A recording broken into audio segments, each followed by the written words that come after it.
Good morning, members of the press. We thank you for being here. My name is Attorney Kristen Elmore Garcia, one half of the law office of John V. Elmore, PC. This is my dad and law partner, John Elmore. And together, along with the Social Media Victims Law Center and the Giffords Law Center to Prevent Gun Violence, we are here to announce the commencement of a lawsuit against various social media and gun industry defendants on behalf of our clients who unfortunately were injured and lost their lives at the hands of a racist attacker approximately 1 year ago in our beautiful city of Buffalo. On May 14th, 2022, we invite you here today to have an opportunity to discuss the contents of the lawsuit and have an opportunity to speak with our families who are very much still grieving. Today you will hear from Bishop T. Anthony Bronner of Elam Christian Fellowship, as well as Pastor Alan Core, who was and still is a close advisor of the family and pastor to the family members of the victims. Oh, sorry, Ulysses Wingo, my mistake. As well as Pastor Alan Core and Reverend Kinzer Pointer and Thomas Buford. The family members that we have present here are Deja Brown, daughter of Andre McNeil, Shawanda Rogers, also a daughter of Andre McNeil, as well as Leandra Elliott. We also have Catherine Massey's sister, Miss Barbara Mapps, as well as Catherine Massey's niece, Miss Adrienne Massey as well. So I will turn this over to Pastor Bronner, or Bishop Bronner, and he will lead us in prayer. Okay. God, thank you now for this opportunity for you to be present in the midst of this situation. Lord, we continue to pray for the families who are still grieving. We pray now for this legal process, and we pray now that you will give us clarity and give us a sense of comfort in this process. In the marvelous name of Jesus we pray. Amen. Amen. I invite our co-counsel to speak a few words. I'm John Elmore, founder of this law firm. I want to thank all of you for being here. May 14th of last year was one of the most tragic days that the city of Buffalo has ever experienced.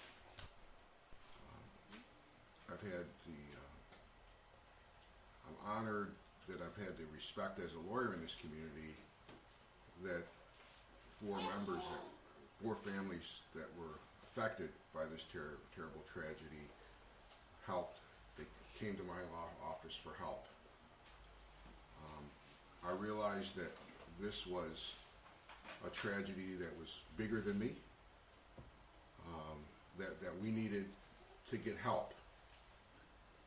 And I wanted to make sure in order to make our community safer, to prevent these type of tragedies from happening, that these families had the best legal representation in the planet. And I'm fortunate that one of the first attorneys to join us was the Gabby Giffords Foundation, Adam Skaggs, who was here to my right.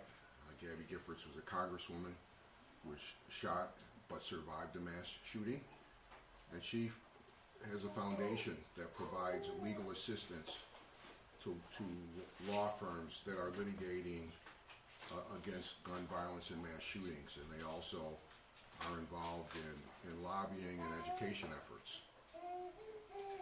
And at some point in time, we realized that this was more than a weapons case, but that social media played a huge role in what happened. And when I did my research, I just the name kept coming up, Matthew Bergman, Social Media Victims Law Center. And the more research that I did about Matthew Bergman, I thought about giving him a call.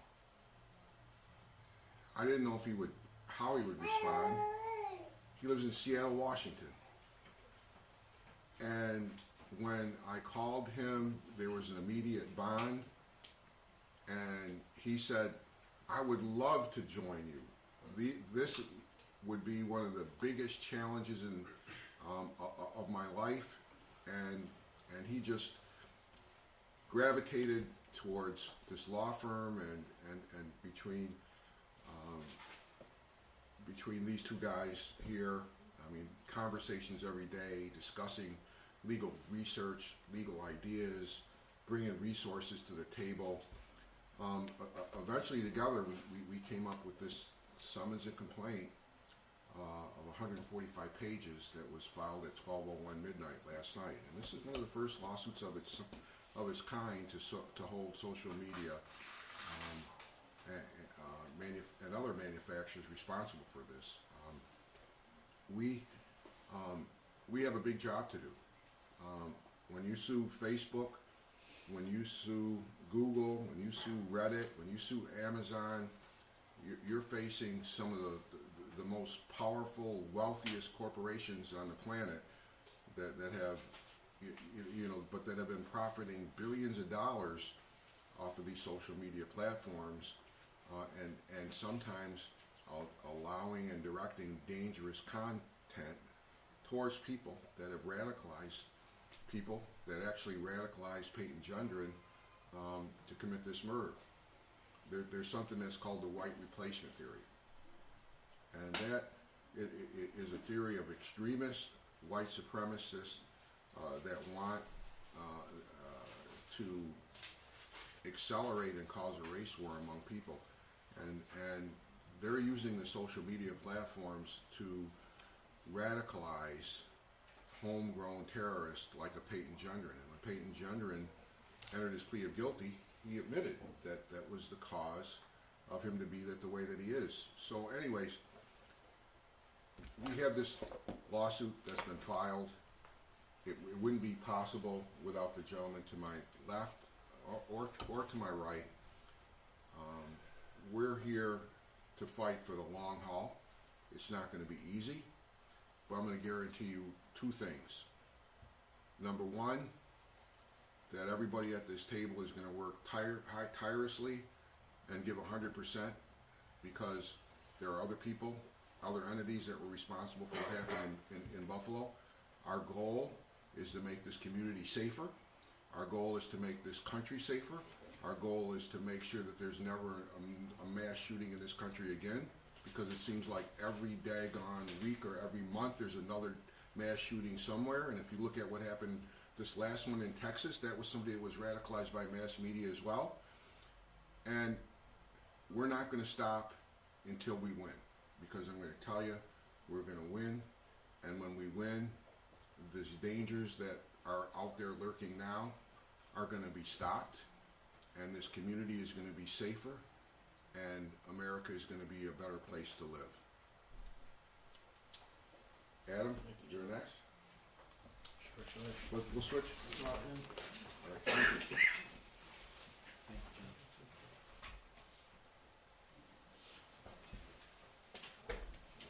Thank you all for coming here this morning and for the opportunity to speak with you.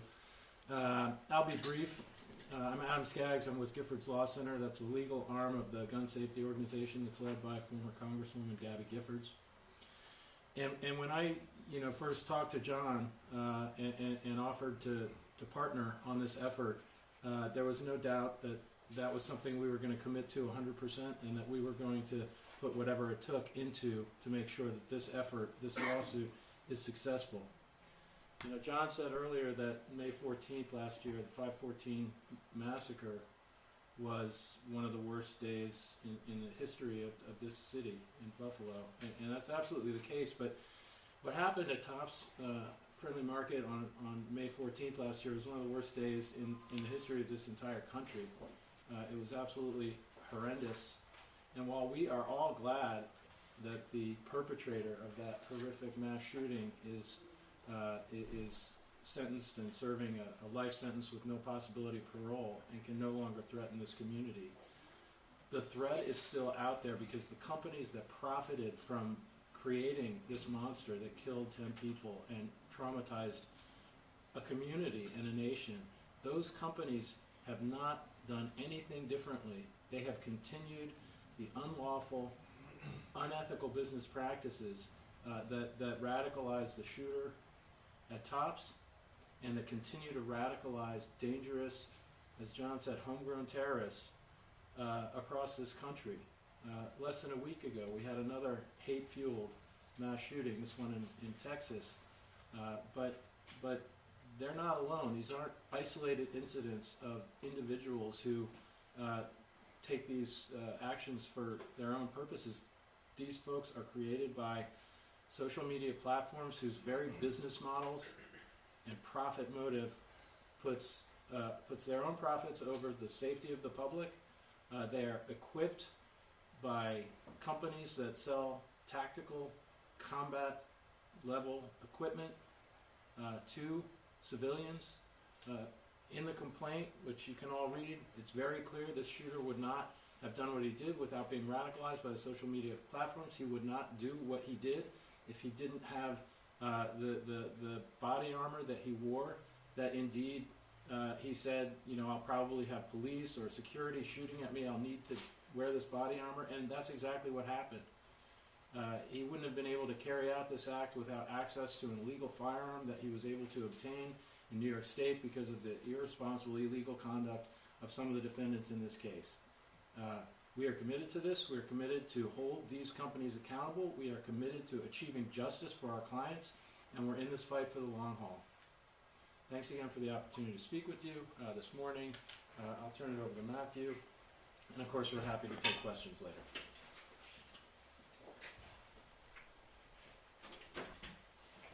My name is Matthew Bergman. I'm the founding attorney of Social Media Victims Law Center. I founded the law firm about 1.5 years ago when I learned about the mental health crisis among young people caused by social media. And the more I learned about it, the more I realized this is not a coincidence, not an accident, but a product of the intentional design decisions that social media companies have made to put profits over safety and to maximize user engagement over user well-being. What happened on the 14th of May at the Tops Market was not simply the act of a deranged lone killer, but the end result of a process of radicalization resulting from the design decisions that these companies made. Peyton Gendron did not start his life as a racist killer. He did not start his life as a person who had antipathy toward people of color. He was a young man who got online, and because of the way these products were designed, he became addicted to social media. And that was not an accident. These companies know that the brains of young people are not fully developed, that the frontal cortex is not fully myelinated, which simply means it doesn't work as well, that the usual brakes on bad decision making that adults have, kids don't have, and they know that kids are vulnerable.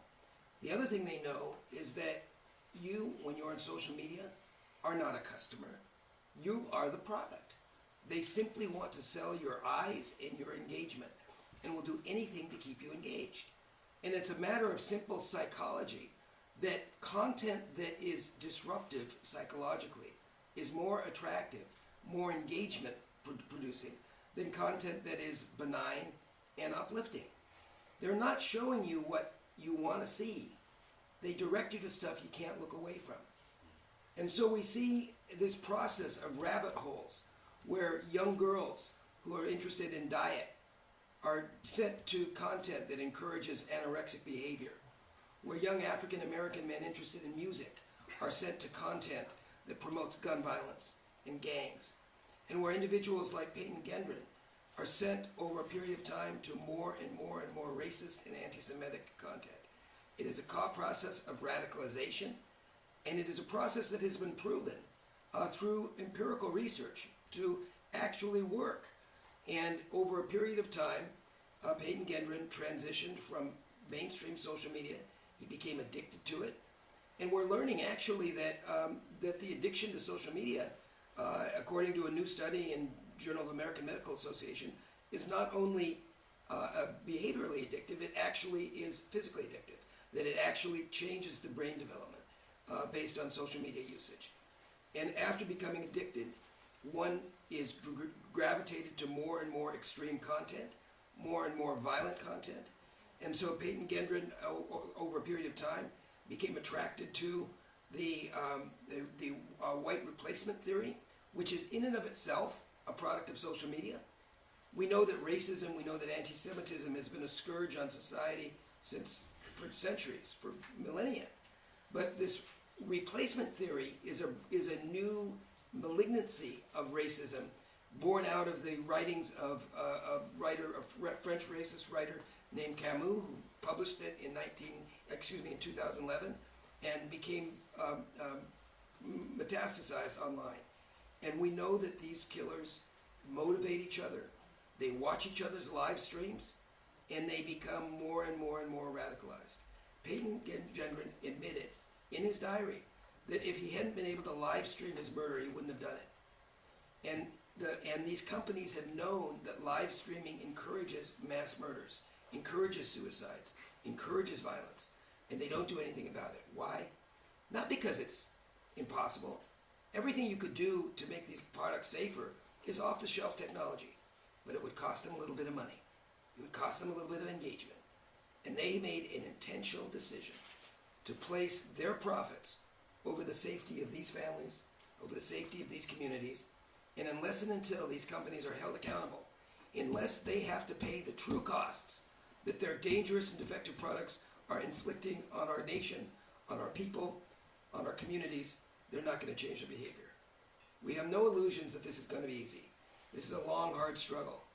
But we know that the honor of representing these families is the only way that we're going to be able to prevail. Thank you. So, Pastor Wingo, did you want to say a few words, and then we'll have the families, we'll switch to the families?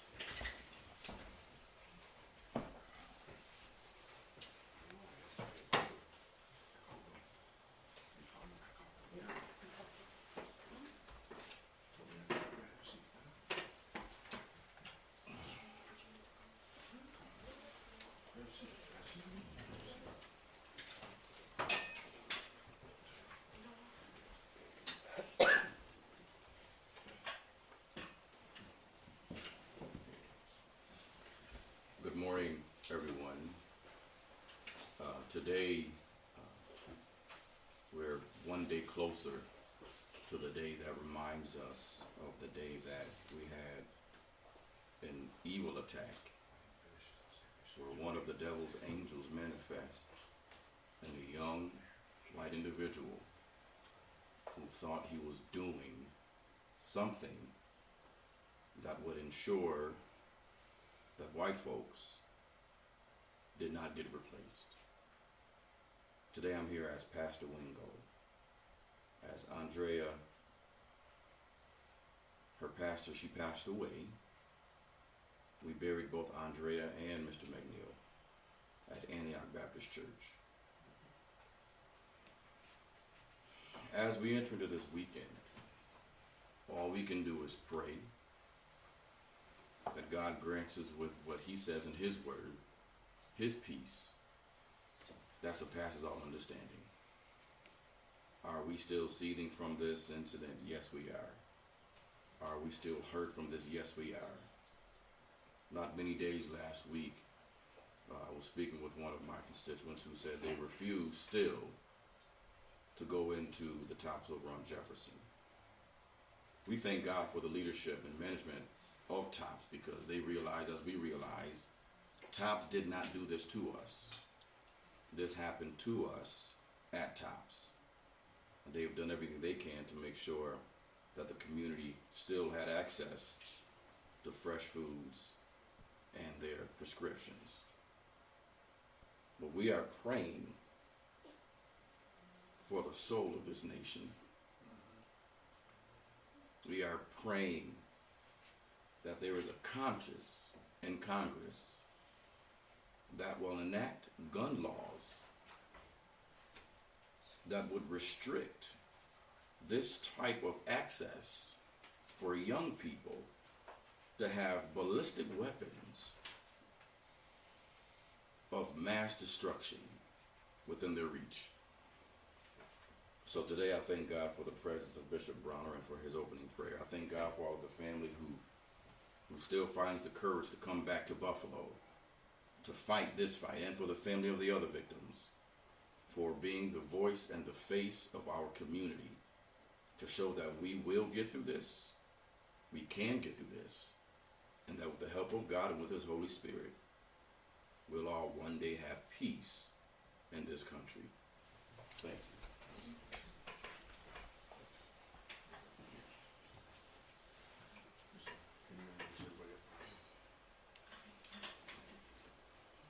Now you'll have the opportunity to hear from our family members directly.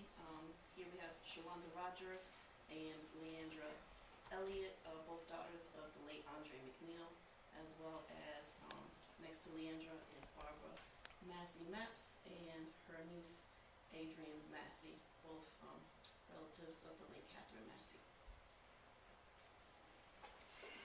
Why don't you go ahead and speak up?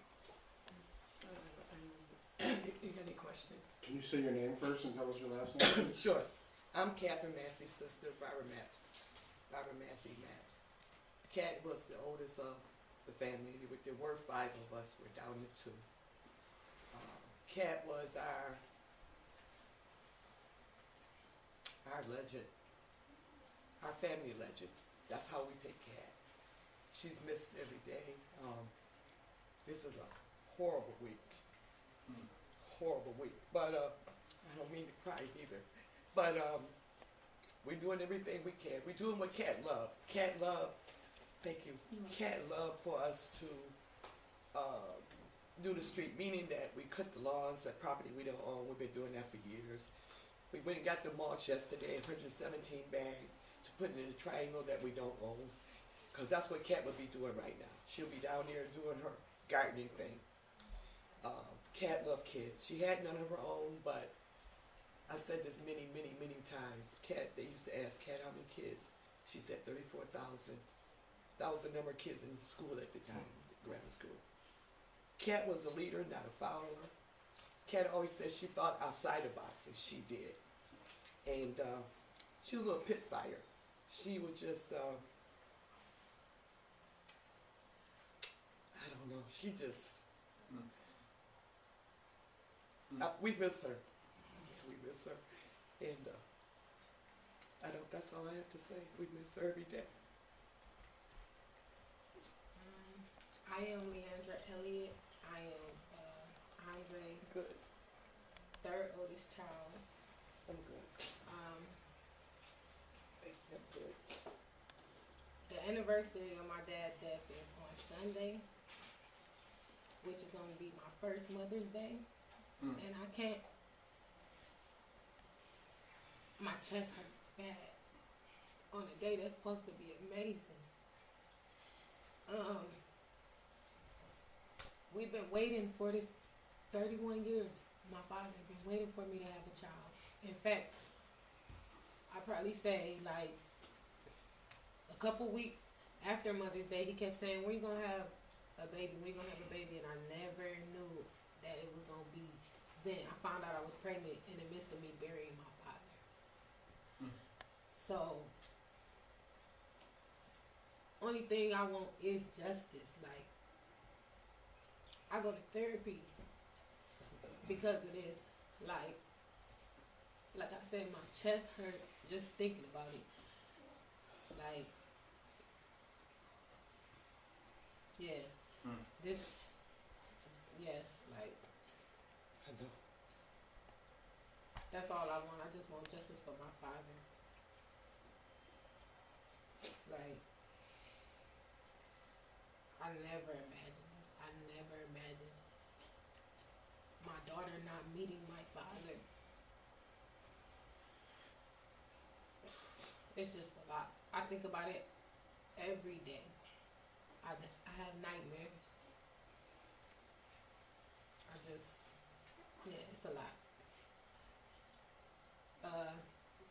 Y'all gonna remember my father's name. And this is gonna be the start for sure. So, that's all I have to say. Could you tell us a little bit more about your father? My father, me and my father was away when I was younger. So when I got a little bit older, we just started getting to know each other. So I started having a relationship with my father when I was 15. So he was taken away from me. It's so much more that me and my father was supposed to did, and it was just robbed. It was robbed from me. It was robbed from me. I stay in Cleveland, so I don't come here often. So when I do come here, it's just bad news all the time.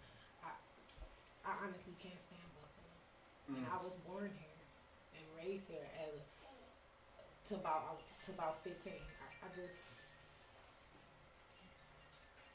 there's nothing to do. So Could you tell them about the live stream? How you found out? yeah, okay. So I was on vacation in New York City, and I was on social media, and I saw that it was a shooting in Buffalo, New York, and I said, "Oh, that's where I'm from." Never in a million years. It never ever crossed my mind. Oh, this your father. I had so many missed calls from family members. Oh, and then it just came out. It was just I couldn't even enjoy my vacation. It was just like I was numb.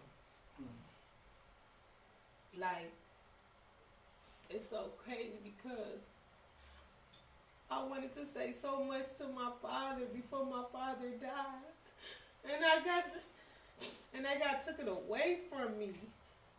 Like, and I think about it every day. Like, man, I was just robbed. Like,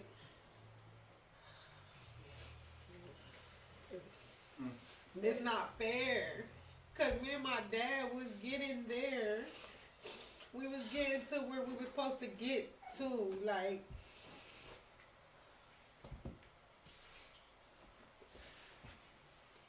I keep thinking about when all she did was went to the supermarket. 20 minutes. She was gone. 20 minutes, she was dead. What do you all think justice looks like at this point? For me, I want him dead. I'm going to say it till I die. I cannot wake up every morning and he's breathing and he shot Cat twice in the back of her head. I'm Adrian Massey. I'm Kat's. Could we slide the down? I'm Kat's oldest. I'm the oldest niece, and I just we always been close. And I remember the last conversation I was over at our house. And Kat said something so funny. We was laughing so hard, and I said, Barbara said, the next time we just gonna come down and see you. It was never the next time. That's all I know is family. And we treat each other good on both sides. My mother's side, my father's side. And for this to happen to her, it's just unbelievable.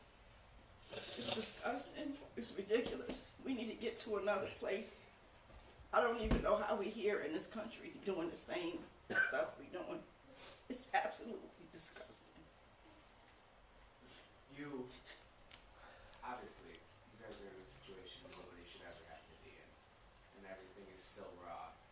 And then you have this part of you that you guys are suing Facebook. You know, you have your attorneys, but you guys are going up against the giants. What's it like to be dealing with these emotions still, and then to be doing something that is such a big undertaking as well? My emotions are awful right now. One minute I'm good. The next minute I'm taken out of my normal character, thinking the worst thoughts, when I never thought thoughts like this before. I'm always wondering if somebody looking at me or watching me, or my kids, or my house, they got my name or whatever.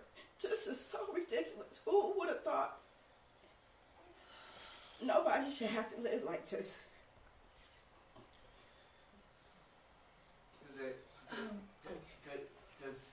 successful lawsuit, does that give you any peace? What does that, No. what does It that give doesn't. you? Money doesn't interest me. It won't break I me. might not even be here when it get here. I'm not interested in that. We're grateful for all the I'm lawyers grateful, but doing what they have to that's do. not where I'm They at. didn't have to do this for us. But my justice would be That he wasn't here anymore. if that That was we number would one. that we would do something different in our country. And They need to straighten his ass up they got to and get rid give of us an that assault opportunity weapon. to They treat gotta him get like rid he of that treated weapon. other people. There's no need for that gun. What that I said this. If I know what it did to Cat, but those babies that they killed, they couldn't even see their loved one. That gun is designed to just eliminate you, whatever. There's no, I don't get it. And the It's only about way money. It's Congress all about and money. people is the dollar Everything is bill. money. You gotta Money is hit them the in root their of all pocket evil. because that's all they It's care. all about money. It's money. How many more cars you need? How many more houses? How many vacations? It's a joke. That's more important. All these people and our loved ones getting killed because it's the money. It's always the freaking money. So what you do? You take some of their money. I couldn't care less. I just want that gun to be gone. Kat fought for that. Her last Buffalo Evening newspaper, I think, was about gun violence. I have that at home. She talked about gun violence. And Kat was organized. When she died, all we had to do was read her note. She had her social security number first. Then she had her will. And I couldn't go no farther after that because Kat and her life insurance. She had a Buffalo Evening News, and it said, gun violence, Catherine Massey. I've never went no further yet. I don't know what's behind that. That just stopped me. It's like Kat had a premonition. She didn't know how she was going to die. But even the letter to the family, she spoke of death. All the gentries of the world, they hate black people because of the color of our skin. We can't help y'all. That's your problem. You got to talk to God. This is what we are. We're human. We don't want nothing different. There's bad people in every race. But to pick us out just because you were bored or you was on the website, Or you had an audience. you had a hell of an audience. My cousin was in Illinois, and we were at the top supermarket for about 8 hours. She was getting more feedback, and I was right there. So let's talk about that. Yeah. So to think back and to think what the world would be like right now if there weren't these platforms, Yeah. is that That's- why this is so important to you? Yes, Because 100%, you wanna hold them 100%. accountable for what's Yeah. happening. We are talking. To go back to, I can't even say normal life, but for me, without the guns, without wondering, without our kids having access to all this stuff on the internet. So It's- much It's just so negativity. negative. Oh my God. It's so negative. It's like the computer and the games and the it's teaching our kids, and it's not teaching our kids the right thing. No, it's not. I want to say something. Mhm. I want to tell my story about my dad. I'm Shawana Rogers, and I'm the firstborn of Audrey McNeil. And my first time meeting my father was him in the casket. That was my first time meeting him.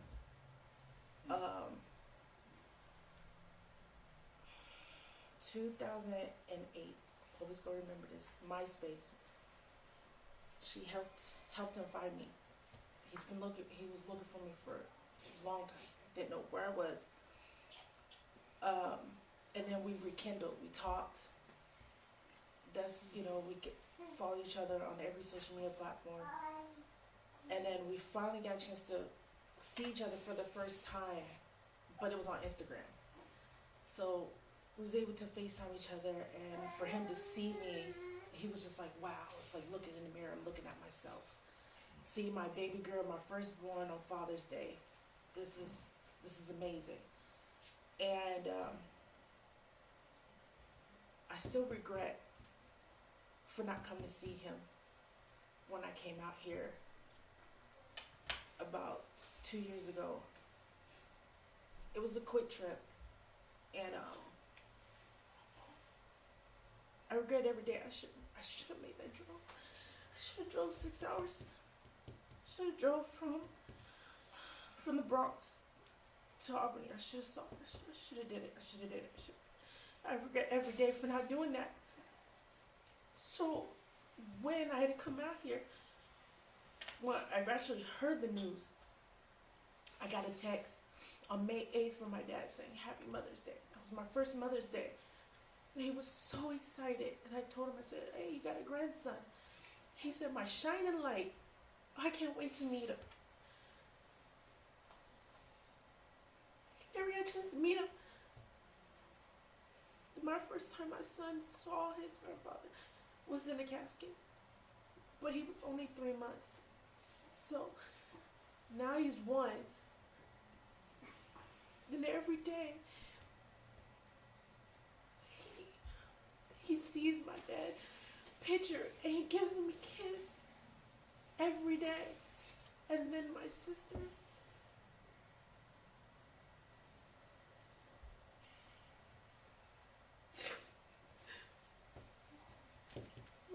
died before for my sister's birthday. So she didn't get to say happy birthday. Only thing, the last message I got from her was just Merry Christmas. Then seeing her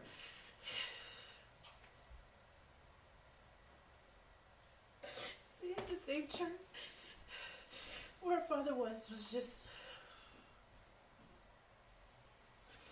I literally broke down.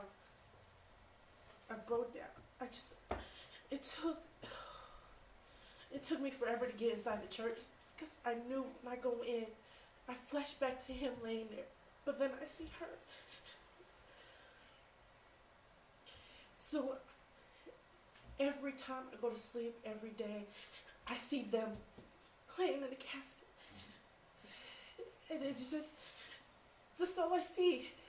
That's all I see.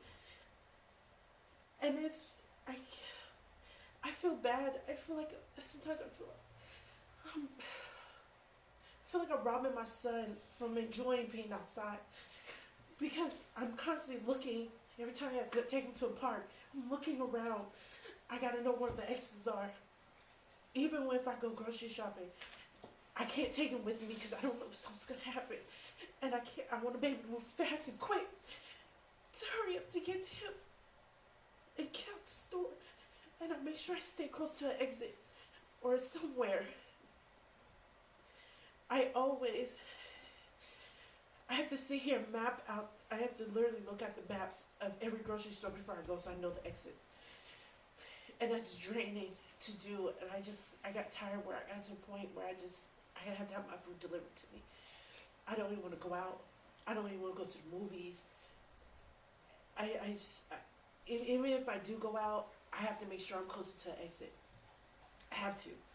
I make sure that I'm able to, I know where it's at all times. And it's just like, seeing my son give his auntie and giving my dad a kiss on their picture every day, it breaks my heart.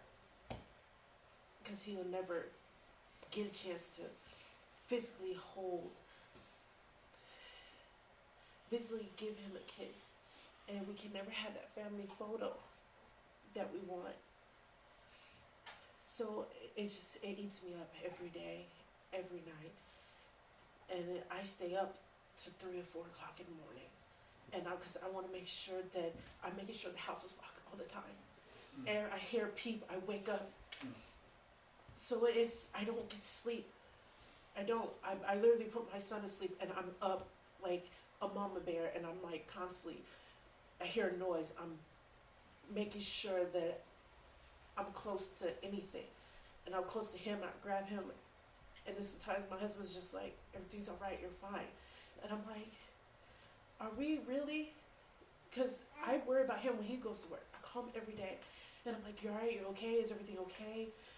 You know, he's like, I'm fine. I'm like, okay. You know, I'm literally shaking because I'm just. Yeah, this has changed your lives forever.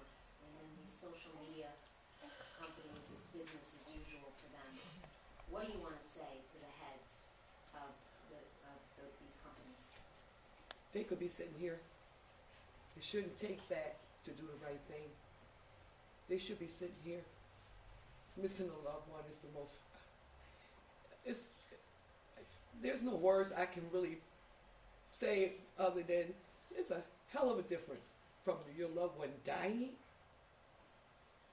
to someone taking them away. It's hard to register that. And that's one of my cat being living only 2 doors down, and I'm seeing her every day and talking to her. And when I think about the maggot, it just all comes back. So I try to stay busy, doing something positive, outside. I would wish this on a dog. It's just my grandson yesterday, after we had finished, we gave him a little job putting the mulch down yesterday. He's 9, and his brother, the other one is my adopted grandson, Daryl. He's about to graduate, and they're sitting at the kitchen. We done ate, and Daryl says to me, "Grandma Barbara, you know why I'm quiet?" And I said, "No, Daryl, why you quiet?" I just miss it. I miss that cat. And all the boys, everybody crying. Oh, you know what? I said, you know what? I know you miss her, but Cat be so proud. You know what make Cat proud? Keep your grades up. Keep your grades up. And we went through that for a few minutes. I had to get them out because they do that. We went to, they love Cracker Barrels. Sitting there again, baby, I'm 9. What's wrong? I miss our cat. I said, yeah, we all miss our cat. Then I take them to get ice cream. I don't want them to think about it. I said, Cat's right here. And I tell them the same story. We'll make our cat happy. Keep those grades up. That's my message. She'd love to see people do well. She used to buy magazines when my boys were young. They're in their 40s now. And Cat would highlight, remember? She'll get those teenage books and she would highlight all the good stuff. Respectful. Be good to others. She'll read the book. She wouldn't give it to them until she went through every page. And she was doing that with the grands, And even when she went to Tops that day, she stopped at Family Dollars, and she do this all the time. In her house, she didn't get the chance to put those Family Dollar groceries away. It was all for the kids. Chalk, crayons, coloring books, bubbles. I haven't given them to them yet. They're not. She brought so much stuff over the years. And it's not the right, I don't know when the right time is. Pictures with Cat did English tea party with the kids, the girls. She went online, they had the hats, the little white gloves, the little pinky out. That was Cat. All about the kids. What do you know about her? How They she know, died? the younger ones, they know Cat is gone. My grandson, 13, he know Cat was killed. I made a mistake just months ago. I made a mistake and drove that way because I'm only about 5 minutes down the street. And Demir go, Grandma! I'm like, oh my God, I didn't mean to go that way. But that's a route. But when they spoke on Tops, yes, Top has done everything he possibly can. I understand that. But there's no way in God's kingdom we could ever walk over there. Because even when I drive past, my mind goes to, where was my sister? But like Adrian said, knowing Cat, she was talking. I don't think she even knew. I'm hoping she didn't, because she had rheumatoid arthritis and she also had muscle weakness. She couldn't get out the way for she couldn't get out the way. There's no way. But my family, I would like to see another Tops, because it's like legitimate. It's like going into a cemetery, which I cannot ever go in there. I know they did it for the community, and we appreciate that. But there's so much land there. It would have been nice if they had took that in consideration, And they keep saying there's a food desert. There's a lot of stores, Family Dollars, Aldi's, Price Right. They could have took a little time. That's what I think, We're grateful. Tops did everything they can. It's not their fault. Don't blame them at all. But it would have been nice if they just consider how we felt about it. Because Could you talk about what you want from this lawsuit? Because this is not against the man who killed your sister or your dad. This is all these other forces around it, all these entities Yeah. that contributed. Can you talk about that? Why that's important to you? it means everything. We lost our sister. They lost their dad. They lost their loved one. If you don't have access to something, You just don't. you don't. You just don't. Yeah, you just don't. Why is it there? Period. Why you need it? Why do I need to know how to shoot a gun? I'm not a cop. I'm not in the military. Why do children need that? You know. But there's only one way to stop everything in America and above: money, money, money. They're all about the dollar bill. Nothing's important. If we making a dollar, so what? You lost 100,000 people. We're rich. That's the way I see it. We're rich. Let me give you a kickback. I feel like he took advantage of the opportunity because it was on social media. Yeah, he did. Yeah. He did. I feel like he wanted an audience, And he was prejudiced already. and he knew Yeah, that well, a lot of people be on social media. He bragged. Social media. He bragged about it. See, back in the day, we didn't have social media. No. So, if you really think about the crime rate and everything else, crime rate was not as much as it is now. A lot of people, they get a drive from social media. So, with everything, money, clothes, Deals, everything, makeup.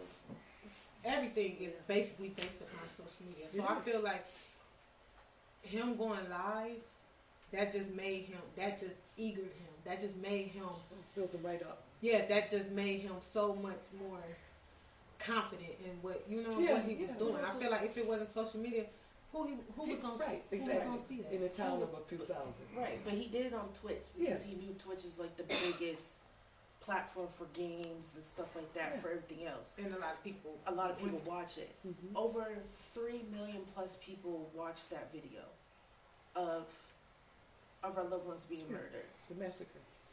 Yeah. and it was on Twitch. The link got shared from Twitch, went to Facebook, went to Instagram, went to all the other social medias. They come out with a new platform, new app every freaking day. Every 30 seconds seems like there's a new app about something to connect to something. And it's very sad that this is how our world is. You can't even walk outside and, you always see someone posting something or taking a picture. They're looking, instead of getting like, hey, you look good today, from a person, they have to get it from social media. Mm-hmm. They have to get that validation that I'm a great human being from millions of strangers. And these people are feeding off of this stuff. You know what I'm saying? They get paid for this stuff. Right now, Mark Zuckerberg is probably sitting on a yacht somewhere in Aspen or probably, in wherever. He could just be on the yacht anywhere. You know what I'm saying? Like half of these people, they're probably in Europe or something, just kicking back, having a drink, having a laugh. They don't care about us. So do you feel like this lawsuit is how you fight for your loved one's legacy? Yes. Do you 100%. take that responsibility? Yeah. Can I say one thing? You've been listening for the past 30 minutes about these families' grief, the pain and suffering that they're feeling, the emotional stress that they've undergone, and the emotional stress that they're going to go through this weekend on Mother's Day. We do not have a Grieving Families Act in New York State. Our governor did not sign it. If this case were to go to trial, what you've been listening to for the past 30 minutes is something that a jury will not even hear. Something that the pain that they cannot be compensated for. So, again, I would like to ask our governor to reconsider. Please. There's a new bill that's been sent to her by Senator Holloman with the Grieving Families Act that would apply to this case because it would be retroactive, and I would urge her to sign it. The other thing I'd like to do is just introduce two other attorneys here who played an important role. Stephen Long here and Livia Paulos Lee. They're partners, and they've assisted us by doing the estate work for two of the families that we are representing. And without the hard work that they've been doing, we would not be able to commence this litigation, because we always have to have an administrator of the estate. My office is a trial office. You know, we don't like to go to surrogate's court that often if we can help it. So we're very happy to have our two good friends over here assist us with that. Can So you summarize? could we just wrap it up in just a couple of minutes now? Because Can these you folks are summarize the lawsuit, who you're going after exactly, and how much you're seeking? how much we're seeking is going to be determined by a jury, okay? But we're obviously, for all the families that we represent, we're going to ask for compensatory damages. We're going to ask for pain and suffering damages for their loved ones. We also, if we're able to prove that this was a corporate policy, okay, that led to this, then we can ask for punitive damages. And punitive damages are to punish the company, to take the financial incentive out of it, and to deter other corporations from engaging in similar conduct. So it's going to be a substantial amount that we're going to be asking a jury to give. But in New York State, the way that our laws are, in the pleadings, we're not allowed to ask for a specific amount. But when you think about it, if we're going to ask Facebook and Google and Reddit and all these other corporations to punish them for what happened here, to deter future conduct like that, it would, and knowing that these corporations are making billions of dollars, I would think that a jury, if they wanted to punish the company or deter that conduct, would issue a substantial award. How confident are you that you can win this case? We got the best team that is available for this type of case, that I believe. With the Giffords Foundation backing us up, with the social media victims law firm that has so much experience in this area, it's going to be a tough fight. It's going to be a difficult fight, but there are some lawyers on this team that are tenacious. This happened in the community that I live in a community that I love, in a community where my law office is based, and we're not going to give up. We know that these corporations are going to throw everything at us. They're going to fight. They're going to hire, major Wall Street law firms. But you know what? We don't care. We don't care because of these folks here. We Mr. love Johnson, it. Yeah. Section 230 specifically makes it difficult to. Well, the thing with Section 230, that just deals with content. We're filing a lawsuit based upon manufacturing design, okay? The way the algorithms are designed to send that harmful content to people.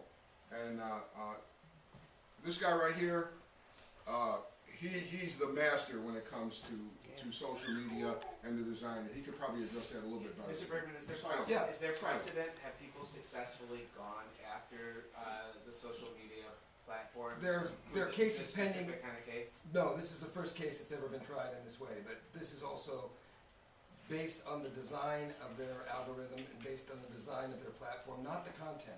It doesn't matter what they show people as long as it addicts them. And it could be, it could be watermelons and moonbeams, or it could be racist tropes.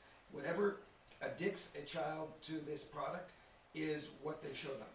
And so we know that Gendron started when he was young.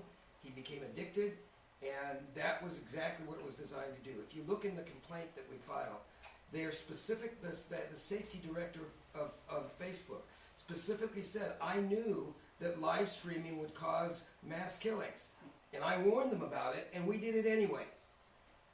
After the Christchurch massacre, there were reports about live streaming, that it would encourage murders like occurred in this community on May 14th. They didn't care.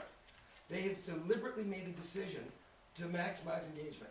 So we know that they're going to talk about 230. They never stop talking about 230. We think 230 is a license to kill because we think that if they had the same responsibility that every other company has, reasonable care, they never would have gotten away with this. They never would have made these decisions to put profits over people. And so by focusing not on the content, but on the design, we're confident that we're going to be able to hold them accountable before a jury of their peers, and that this community is going to be able to say, finally, enough is enough. They're going to throw everything they have at you, though, right? Facebook is not going to want this precedent to be set, because once it is, there was a guy, There's gonna be all sorts of what was cases. his name? David, and who was he fighting against? Goliath. Oh, yeah, that's right. Yeah. Hey, I like to say Buster Mathis versus Mike Tyson. If I could ask you ladies, just kind of simply, why do you believe this shooter was radicalized on social media? Why do you believe that happened? How do you believe that happened? Well, first of all, What are the factors? I can answer that. First of all, if you read everything that he wrote in his so-called manifesto, and when he described how he started thinking and how he got these ideas from, if you look at that 144-page complaint, It's all right. it's itemized, and it's a step-by-step from his own words and his own writings on I guess, Discord. what are and the Reddit. factors that made it so easy for it to happen? I guess is what I'm trying to... What are the factors that made it easy to happen? Access to Having a weapons. phone. If the car, Yeah, being the Money. fact that he's seen how easy You it know? was for him to get his supplies. yeah, That's all it took. yeah. And I don't care what they say, his peers had to know something. He put it on, I read everything that it was online about him. And he said one paragraph where he had locked himself in his basement for 2 days planning this. And I'm thinking, you got a teenagers in your house, you lock yourself in the basement, and you didn't go down there to see what this child is doing? And they also said during COVID, he was Yeah. locked in his room the whole time. So he had more than enough time He to had sit plenty here of and time. think about it, talk himself into it, talk himself out of it. So he But just... the other reason we know is that this isn't, tragically, the first time this has happened, and we fear it's not the last time this happened.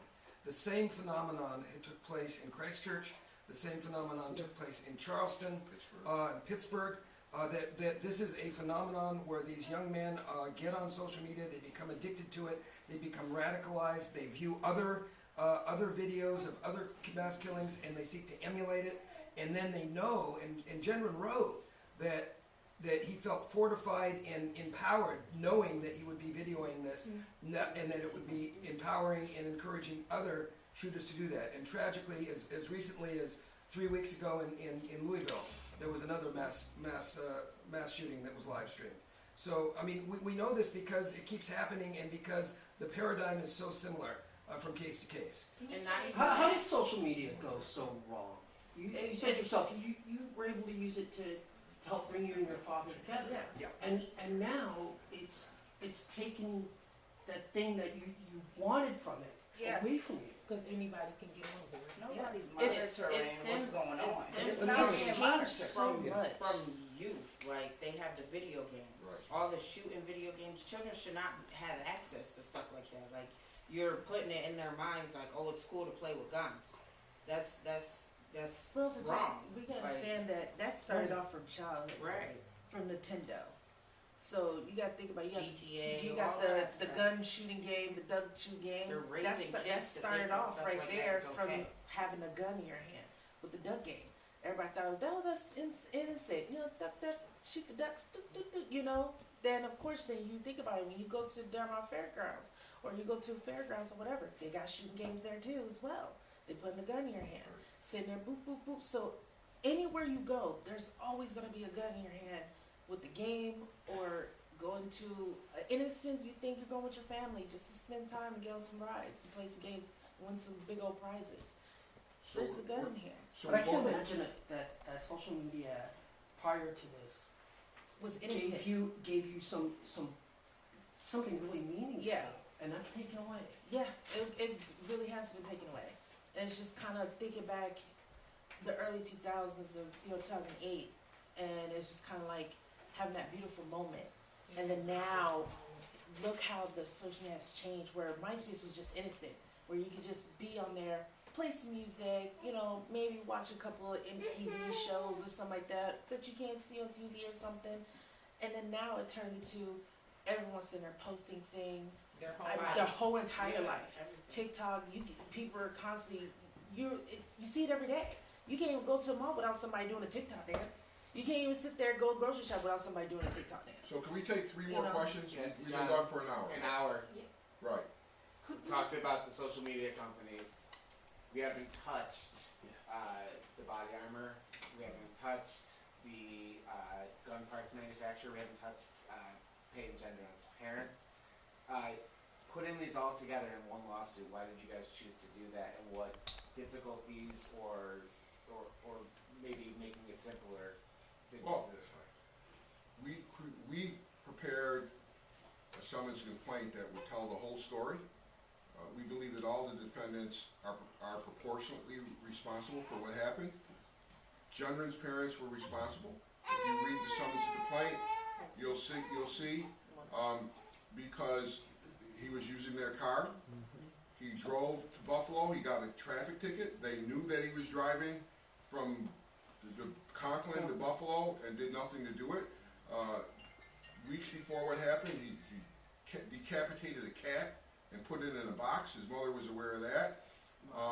He purchased all of that money and with a part-time job to purchase the weapons, to purchase the body armor. If you look at some of the communications that he had with a guy online who, representing the body armor company, he refers to himself as Shorta. But the body armor companies generally sell body armor directly to police, directly to the military. This company, we believe, sold it to him without any type of background check. And the communications that the body armor salesperson was having with him, we believe would be enough to alert him that something wasn't quite right and something that could happen. Everybody's aware of the Attorney General's lawsuit against Mean Arms, again with the locking mechanism, which the Attorney General said allowed this illegal gun to be sold by Vintage Arms, who's a defendant in this case. You know, we found that it would be almost impossible to go after the manufacturer of the weapon because this weapon was sold used. It was manufactured in 2004, and the company that manufactured it has gone bankrupt, so we chose not to go after them. But it's all related and they're all connected to each other. And if you read the 144-page complaint, you'll see how all of these parts fit together to tell the whole story, okay? So you know, our goal is to make this country safer. And if you want to make something like this not happen again, you have to look at the root causes, okay? The root causes: easy access to an illegal gun, parents that were aware that something wasn't quite right with their son and allowed them to have the car, and actually the mother was in a washing machine, was able to get the net to the helmet in the washing machine. What are you doing with this, right? So the parents, the Vintage Arms, the body armor, the social media that radicalized them, we're trying to get to the root causes and explain what happened. And if we can get to the root causes, then we can make the country safer so this type of thing doesn't happen again by holding every person responsible. As I said, Gendron is in jail for the rest of his life. He's not going to hurt anyone, but there is there's a force out there through social media, these accelerationists that are trying to radicalize people to be homegrown terrorists. They're a threat to Jewish Americans, they're a threat to African Americans, they're a threat to gay people, they're a threat to just passerbys because you happen to be in a mall or a grocery store when they decide to kill people. And so our goal is to stop it, because we don't want it to happen again. We don't want to just have other communities in this United States have to go through what Buffalo has gone through, what Uvalde has gone through, what Pittsburgh has gone through, what Las Vegas has gone through. Our politicians, they don't have the guts to do anything. In 2004, there was a assault weapons ban that was lifted, and since then, Congress doesn't have the guts to restore it. We have social media platforms that know that dangerous things are happening in this community, throughout this nation, that it's harmful, that people are getting addicted, and they do things, not only committing mass shootings, but there are women that are becoming bulimic and doing harmful things. People are getting bullied. There are people that have committed suicide because of what they've seen in the internet that was purposely sent to them. So you know, we just don't want to just go after one person. We want to make sure that everybody that was responsible, this is a story, it didn't happen by accident. And so that's what our plans are. So with that, I think we might wrap it up. Could we just get the spelling of everybody's name? Yeah, I just want to make sure that's correct. Start with Shawanda, so everybody spell their name. Okay, it is SHAWANDA, last name Rogers, ROGERS. Leandra, LEANDRA, Elliott, ELLIOTT.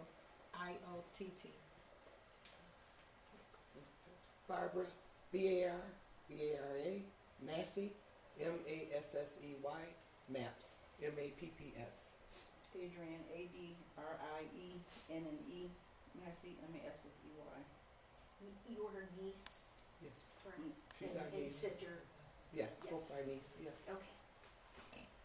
So let me just end by thanking all of you for being here, and just give my sincere thank you to the families that chose this law firm to represent them. We've been through a lot together. They've lifted us up through hard times, and we've shared tears and court appearances together, and we're going to be bonded for the next 5, 10, 20 years, however many years it takes us to get justice in the civil lawsuit. I want to thank the Giffords Foundation. I want to thank the Social Media Law Victim Center for all the support they've done. They've come to this support because we put out a call for help, and without hesitation, they rushed to this community to help us. I want to thank the pastors that have came here, blessed us today, that have been praying for these families, that help with the burials and funerals and everything else. And I want to thank the news for covering this, because journalism plays a very important role in society. Journalism oftentimes helps society evolve and become more civilized, and because you're telling this story is important to this community and is important to this nation. So thank you very much. Thank you. Okay, let's go.